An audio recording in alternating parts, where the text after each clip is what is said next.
Été 1976, Martin Scorsese débute le tournage de son plus gros projet, la fresque musicale New York, New York. 2 ans plus tôt, son film, Alice n'est plus ici, avait remporté la statuette dorée grâce à son actrice Ellen Burstyn. Quelques semaines avant, à Cannes, son film Taxi Driver a décroché la Palme d'Or. Auréolé de succès, le cinéaste seulement âgé de 34 ans est au sommet de sa carrière. Pourtant, rien ne va se passer comme prévu. Scorsese est de plus en plus addict à la cocaïne et frôle la mégalomanie.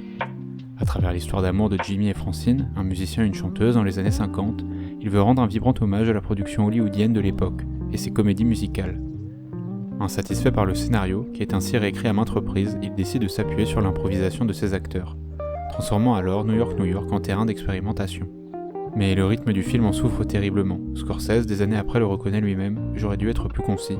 Je n'ai pas réussi à exprimer de manière équilibrée le drame qui se joue entre eux », dit-il, en parlant de ses personnages.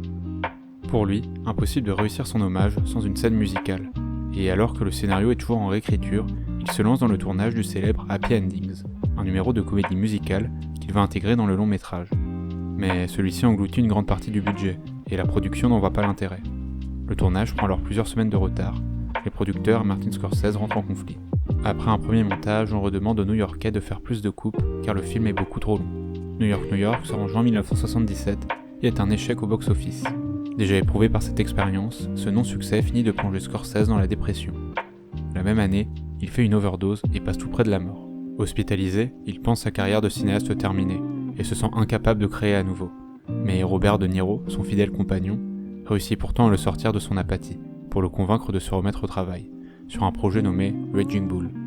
Le film sort en 1980 et leur ouvre à nouveau le chemin des Oscars. 3 années sont passées depuis le déluge, Scorsese a 38 ans. Il n'a qu'à peine effleuré le quart de sa carrière.